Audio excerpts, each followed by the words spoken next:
আসসালামু আলাইকুম ও রহমতুল্লাহ। দেশ এবং দেশের বাইরে যে যেখান থেকে আমাদের এই খামার বাড়ি কুষ্টিয়া চ্যানেলের প্রতিবেদনটি দেখছেন তার জন্য আপনাদেরকে জানা আন্তরিক শুভেচ্ছা অভিনন্দন।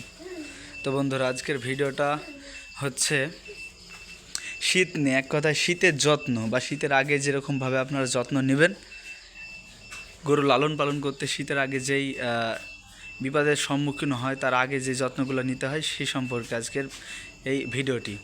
আপনারা দেখতে পাচ্ছেন আমরা কিন্তু একটা হিটার বল, এক কথায় 100 ওয়াটের বল ইউজ করছি, কারণ এখন অতিরিক্ত কিন্তু হচ্ছে শীত নেই, এই কারণে আমরা কিন্তু ইউজ করেছি 100 ওয়াটের বল।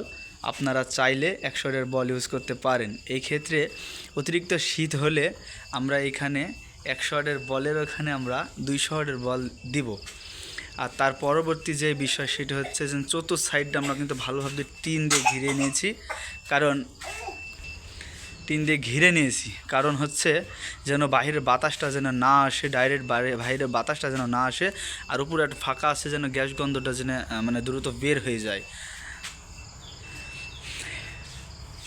আর আপনারা আরেকটি জিনিস খেয়াল করবেন যে হচ্ছে আমরা কিন্তু প্রতিদিন হচ্ছে গরুর গা কিন্তু পরিষ্কার করে পানি দিয়ে ধোয়াই না, কারণ প্রতিদিন পানি দিয়ে পরিষ্কার করে ধোয়াইলে দেখা যাচ্ছে যে হচ্ছে শীতটা ওদের মানে দ্রুত ওদের শীতের যে আবহাওয়াটা, এক কথায় শীতের যে ঠান্ডাটা ওটা কিন্তু ওদের লাগে এবং দ্রুত শুকায় না, গাটা শুকায় না, এই কারণে কিন্তু ঠান্ডা লাগে। আপনারা চাইলে সপ্তাহে 2 দিন বা সপ্তাহে 1 দিন আপনারা গা ধোয়াতে পারেন এতে করে। আর যার যেরকম গরু, হয়তো অতিরিক্ত বড় গরু হলে আপনারা প্রতিদিনই ধোয়াতে পারেন।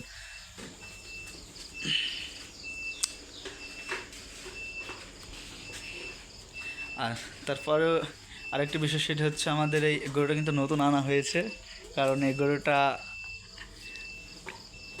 ক্রয় করা হয়েছিল এর আগেই, আমরা এক জায়গায় থুয়ে আসছিলাম। তো থুয়ে আসার পর আমরা কিন্তু কালকে গরুটা নিয়ে আসছি।